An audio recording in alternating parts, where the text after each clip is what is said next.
right, welcome to the Business Buzz. We have a familiar face for those watching, and you're going to recognize his voice in a second if you're only listening. Dyllan Farney, you have moved your career into a really cool path in life.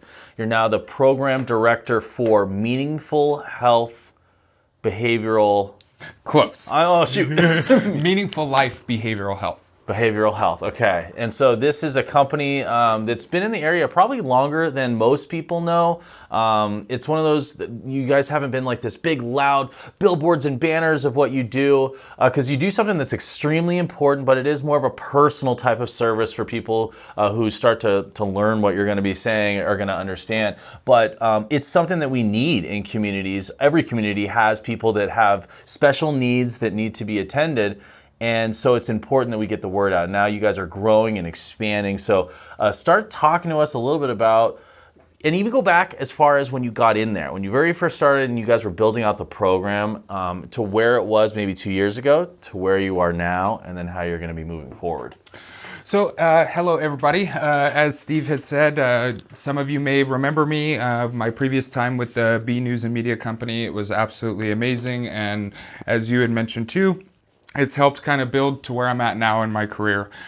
So I want to start off by saying I appreciate the opportunity to come on the show and kind of share a little bit more about the organization I am now currently with. It's kind of funny, it's like we're flipped, because you were doing the Business Buzzes before. Yeah. You know? And here's the Business Buzz, and now you're the person we're interviewing. Yeah.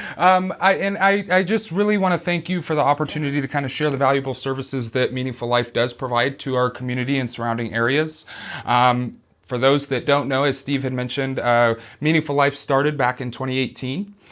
We started with one group home, and then now today we stand with 9 fully functioning group homes that offer habilitation services, and then obviously room and board for those members, so they fully live in those homes for 24/7. We offer transportation to and from appointments. We have house managers and direct support professionals that work with them as far as like daily living skills, hygiene, all that fun stuff, life skills. And explain kind of, because I know that I didn't know what they were until fairly recently. What is a group home? What does that mean? So it's obviously a home, but what's the backbone of it? So it's so as I said, it's a habilitation group home. So we're working on basically helping them foster independence and live a more independent life. Cool. So obviously different members, there's ranges. Some are more mobile and higher functioning. Some are lower functioning and less mobile.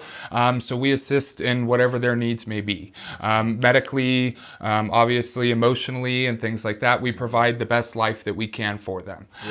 Within our homes, which are obviously, we try to keep them as homey as possible. Obviously, this is their home. Right. And our staff comes into their home to provide these services. And some of our homes have 2 to 3 members. Some of them that are just opening, they may only have 1 member. So that's why we kind of got that word group home, because sometimes there's more than just 1 member in the home.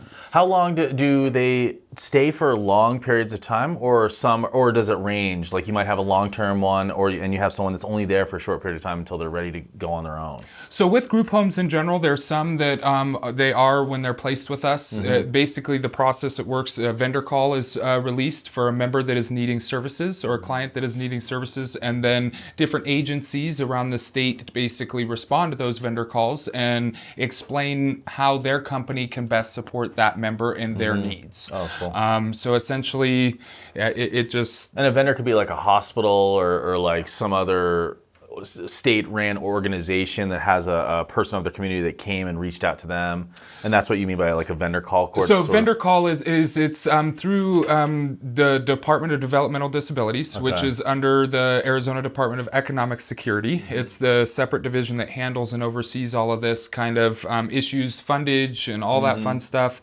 So they release that vendor call, and they basically give a description of that member, their needs, things that they may be struggling with, or why they need placement. Some are emergency. So like you said, some could just be temporary and they're only placed with us for a short time. And then others, they're looking for that long-term home. They're needing a place to call home. Yeah, very interesting. Yeah, because a lot of this stuff is like, I think that, and which is why you're here. There's a lot of resources in communities that people don't even know exist, and so they end up just kind of struggling their own way through life, not realizing that they could get these services to help them quite a bit. Yes. One of the cool things too is we don't only offer our group homes. We also offer a day program for adults with developmental disabilities. So essentially, that program is geared to work on job skills because, as I said, some of our members are higher functioning and they set goals just like you and I do. They want to have a job, they want to be contributing members of society, and there's no reason they can't. So that's basically our day program's goal, is to work with these members, teach them daily living skills, implement life skills, kind of work on all those things to help them become more independent. Our day program is neat because that is open to the full community. So obviously not just members that reside within our homes, but members that may be part of another group home with another agency, they're entitled to also attend our day program. So they'll come to you? Yep. Okay. And we offer transportation with the day program as well, so we'll even go and pick them up and bring them to us. Oh, very cool. So give some examples of some of the like the skill sets that you guys teach. You know, I mean, I'm assuming it goes down to as basic as just here's how you prepare food. This is how you set a budget. You know, those are the types of things. So money management, meal prepping, shopping, things that typically in our day-to-day society and our population that we overlook. Just simple things like even brushing our teeth and washing our hands and toileting our, taking care of the toilet hygiene ourselves. Like some of our members can't do that.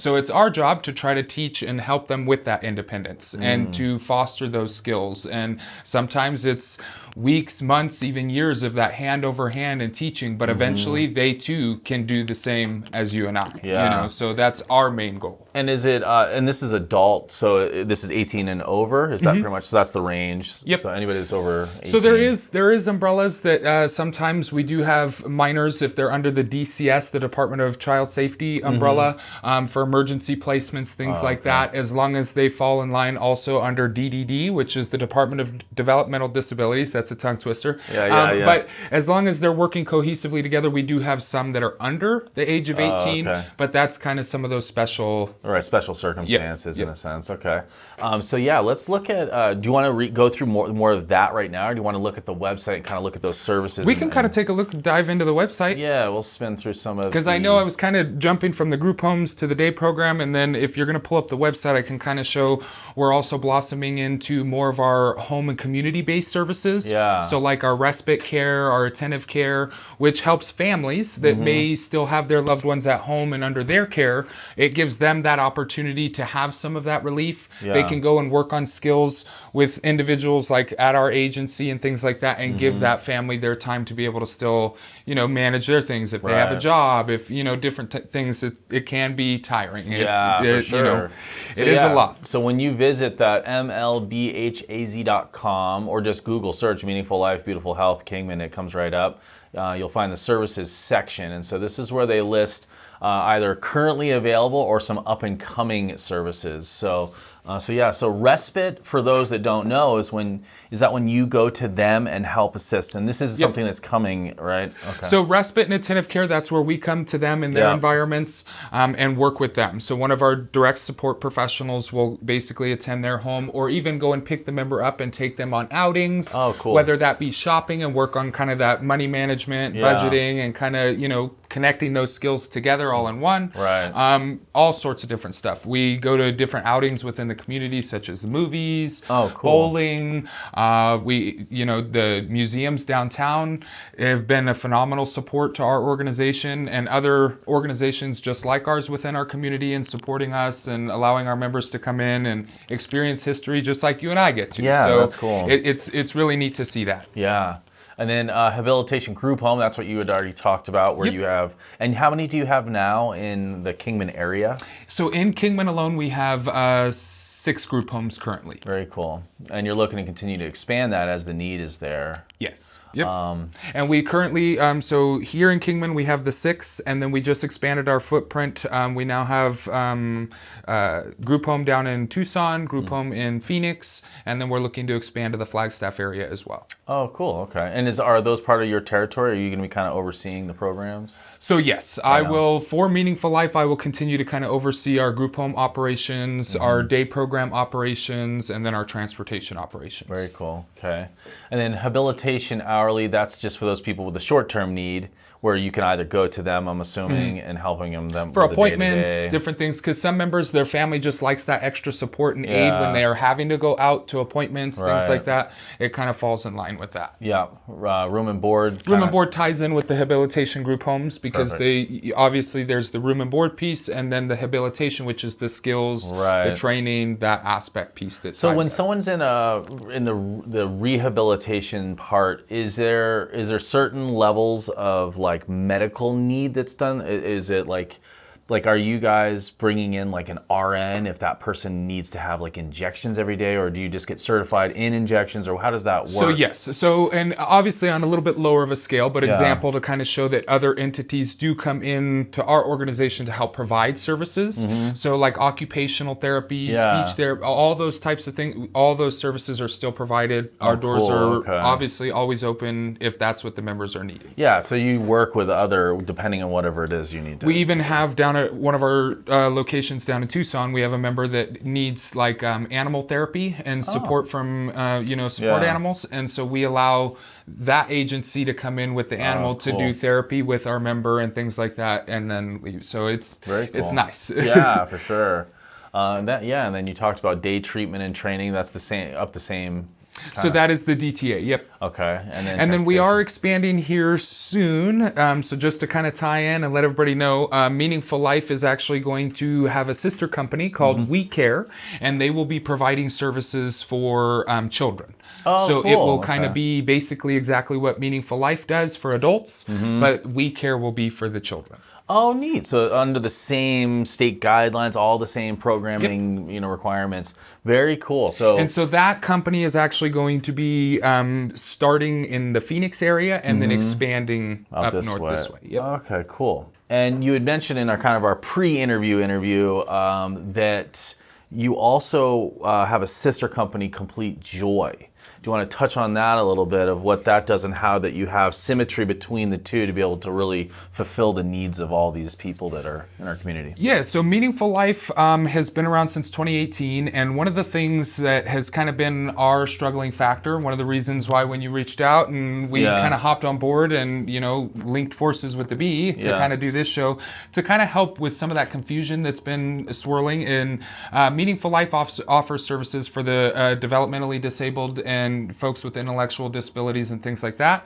And then our sister company, Complete Joy Behavioral Health, is actually going to be offering services for counseling, mental health, the severely mentally ill, all that fun stuff. So that whole umbrella is getting blossomed, which has kind of been that constant thing that we've been trying to show, that Meaningful Life, yes, we're a behavioral health company, but we offer services for DDD, and then Complete Joy will offer services for the general community for counseling, med management. We're going to eventually offer SMI group homes, a drug program. There's going to be all sorts. That's just going to be layer upon layer, just to kind of help supplement some of our other agencies in town, such as Mojave Mental Health, Southwest. Those folks, we obviously see there's a dire need for that support. And so we're just wanting to come in and kind of step to the plate to help alleviate some of that overload and stress from those agencies. Yeah, and speaking of kind of cooperation with other organizations, you had mentioned that you guys are working on a garden program. Kind of talk about that a little bit. Meaningful Life, one of the things that we've identified since starting back in 2018 is, for some weird reason, there's this stigma that other agencies that offer the same services as us, that we are all competitors. And since I have come into the seat of my position, I do not believe we are all servicing the same population. And our goal is to be fostering independence, teaching daily living and life skills. So why are we teaching them this competitive nature and that's theirs, this is ours? Yeah. So my goal and how I am obtaining to accomplish this goal is basically I came up with a plan to create a community garden for our members, as well as our members with other agencies. So such as, the ARC that's local here in town, New Horizons, Abrio, Mile Marker, all those folks. Yeah. We want to welcome them to our community garden Very and cool. allow all of our organizations to come together as one to build a greater, thing for our community and It's give like- our members, the opportunity to grow and build and learn together. I think someone's weed whacking out there. I was trying to get some fresh air in my office. And that's like literally the proverbial sandbox idea of like everybody can play fair in the sandbox. You guys are literally everybody can play fair in the community garden. Yep. So, and you had mentioned that it'll probably be at your current headquarter location on Stockton Hill. So that'll be where the land is, where there's enough space, for people to grow whatever they want to grow. Yep.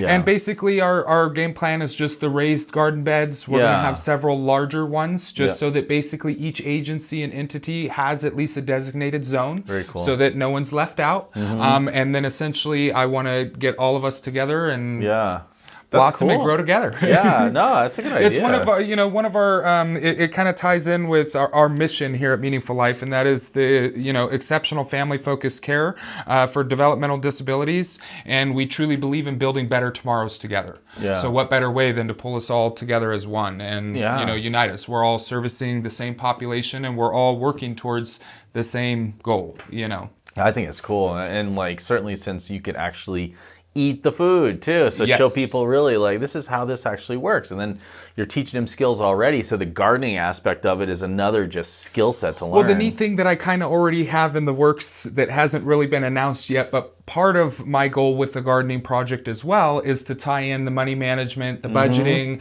to teach those fundamental life skills and things like that. I've been working and hopefully going to be partnering with Pitchfork Market locally here in town as then the produce that we grow, our members can actually go and have a booth to sell the produce that they are able to Yeah, there grow. you go. That's cool. Like the full circle. Then it kind of, it ties it all into one, and then they can see that, hard work, and then you put in that hard work, you can get this, and then you can get money, Very cool. I like that. Yeah. It's very neat. That's awesome.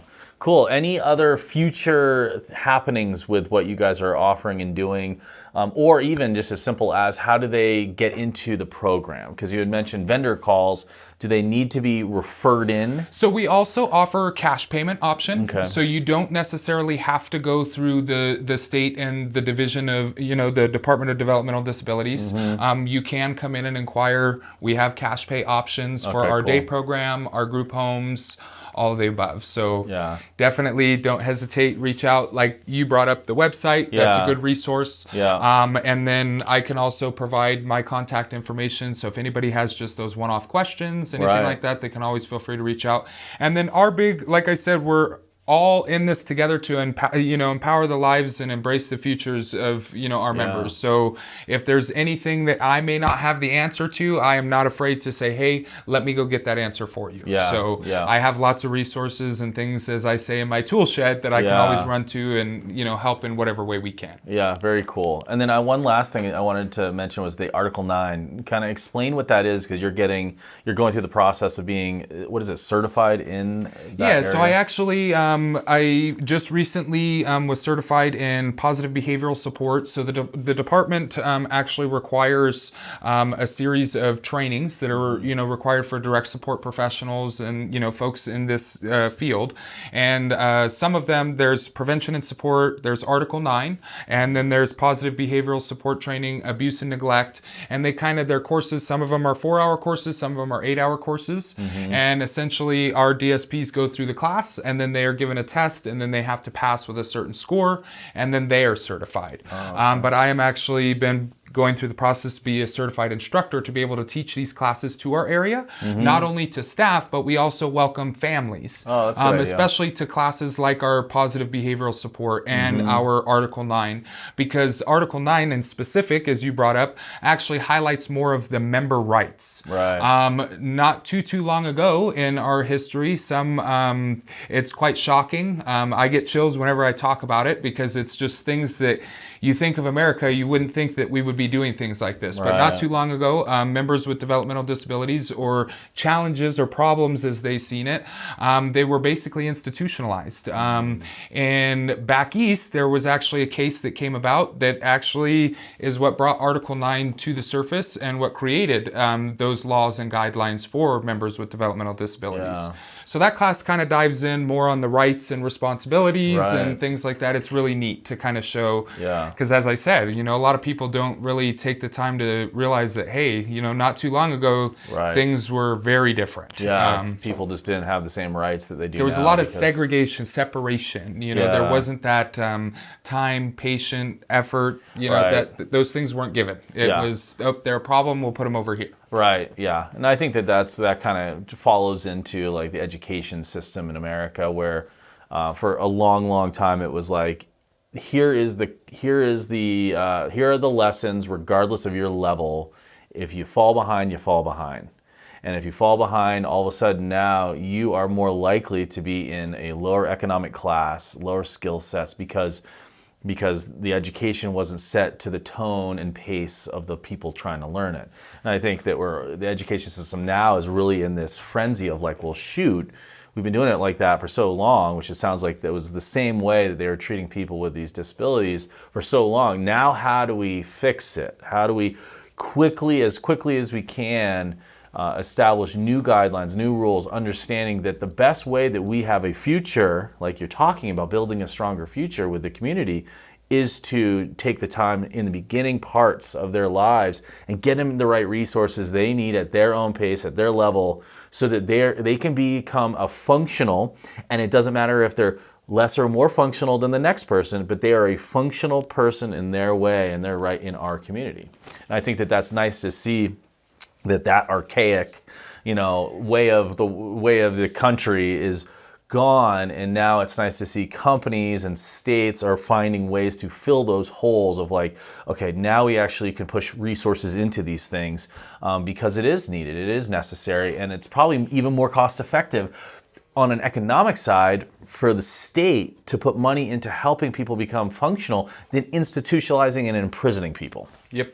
Well, and then it kind of ties in with staffing ratios, as they've even when Article 9 on its inception and, it was taken into play, there's still, even as today with this positive behavioral support class that I just attended, they're even identifying things and little mistakes that we made even when implementing that, hey, yes, we made huge strides, but when we look back at the bigger picture, we still let things fall through the cracks, which that's part of that always adapting. And I tell my staff on a daily basis, if you're not learning something new, something's wrong. Because every day we should learn something new. We're always changing, adapting, and rolling. And we have to realize that this field is tough. It's not always easy. Burnout is a real thing. Our members, a lot of people look at, they're behavioral. Well, let's look at the reason as to why they're behavioral. There's underlying, they're needing that attention. They're needing somebody to give them that time and patience. So speaking of that, actually, that's actually an interesting point because, when I owned retail stores, I had to have that kind of speech to my staff, which is every day when you're representing the company, your personal emotional being that day, like you're unhappy, you're sad, you're angry about something, you spilt your coffee on your lap on the way in, you have to leave it at the door, and then you have to be willing and ready to treat every single person that walks in because of their day, good, bad, or ugly. You're going to treat them with the same amount of respect and the same amount of positivity as you possibly can. How do you guys, because I know that you're probably already facing it, how do you train the staff to really have, because it's not a natural thing to have this overabundance of patience. In fact, it's the opposite, right?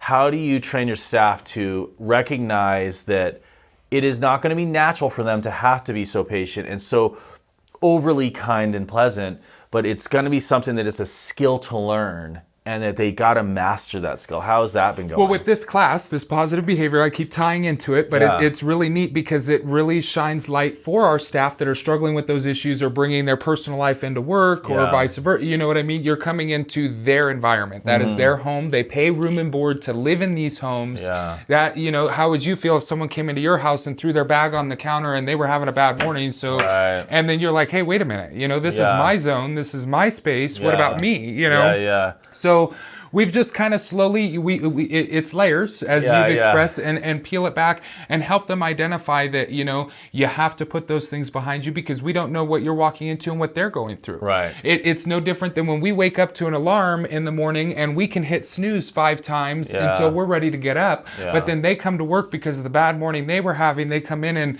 the member's supposed to be up to go to day program and they're like, hey, you need to get up. And the member, where's their right to get to say, hey, I need 5 minutes. Day program's not going anywhere. Just like you were 5 minutes late to work because you had whatever was going on out there, but you were okay to hit delay, but they're not. So it's kind of getting our staff to understand, put yourself on their level. Like they're a person just like you. You have all these amenities just because they're in one of our group homes and you're working for a company providing services. You need to go back to that level of, hey, yes, this is my job, but this is a human being that I'm working with. This is another person, just like I am. I get, you know, these extra amenities, and now here I am. I'm coming in and stripping these amenities because I had a bad day, or I'm grumpy, or I think, well, this is the job and it has to be done. Well, there needs to be that understanding, that flexibility, that, you know, you can't just do it. But I will definitely say it is. You identify it's not easy. It is a struggle, especially in today's economy. I think everybody faces it, no matter what employer you are with employees. There's a lot of entitlement lately, things like that. But I will say that our company overall, we really try to feed the family atmosphere, and that we're all in this together, and that just like the services and aid and help that we provide our members, if we have a staff member in need and we have somebody that's fallen on hard times or things like that, we're all in this together. We're all a family. Let's pick you up and help you where you need it, you know? And so our hopes in doing that same for them, that they will see that it's the same across the board, whether it's our members, whether it's our employees, you know, whoever you are, we're here to help however we can. Speaking of that, are you guys in hiring mode, or are you currently staffed up? Or we are. So we are currently hiring. There are, as I said, we're rapidly growing. I think I mentioned at the beginning, we're actually looking to expand in Flagstaff. We just put in 2 offers, so we're hoping to hear back on that soon. So we're always pretty much hiring. Occasionally we'll go on hiring freeze because obviously we are run off of staffing ratios. So it all depends on the members' needs and desires. Sometimes those staffing ratios fluctuate. If the member's in a time of more higher need, then they may have a 3-to-1 staffing ratio. If it's not, then it may be 1-on-1, 2-on-1. It just all depends. What are the positions that you're hiring for right now? Currently, we're looking for a transportation personnel. So basically, they'll oversee kind of pick up and drop off for our day program. Also help assist with just like general vehicle maintenance requests for our local area here in Kingman. We're looking for direct support professionals. And we do pay for training, certifications, all that. Some agencies require you to pay. We cover all those costs for you. That's cool. We even pay for your fingerprint and clearance card if that is, you know, needed too. Some come with it, which is nice. And then I believe we are going to be looking for an operations manager here soon, and that role is just basically somebody that is beneath me that oversees more of the operations of the day-to-day with the homes, and then would report and kind of let me know, hey, we got an issue here, and then, you know, the executive leadership team obviously gets involved. Cool. Well, very cool. Awesome. Anything you want to add before we close it out? Not really. I think I kind of rambled quite a bit. No, it's good. I mean, always like I tell everybody though, don't ever hesitate to reach out. There is no, you know, lame question or stupid question, as some would say. And like I said, if I don't have the answer, I'm always willing to put in that work and that time and effort to help find the answer that's needed. Because then it ties back into we're always learning something new every day. So then it helps me and my experience and my knowledge moving forward. Easiest to reach out through the website. do you guys have social So there is media where you a respond contact. to? So we are on social media. We're on Facebook, Instagram, and LinkedIn. Cool. And then we have our website, and then obviously our local corporate office is located here in Kingman. Yeah. What's the address? 4305 Stockton Hill Road. Okay, cool. And then I can also provide my the office number is 928-565-1153. And obviously, if you call there, you can always get a hold of me and anybody else on the team. Cool. Awesome. Well, thank you for coming, sharing all the news. Hey, no problem. Thank you guys. And once again, thank you, all those bee fans out there. It was nice being part and kind of coming back on the show. Yeah, now you're a guest. Yeah. All right. Thank you, everyone. See you next time.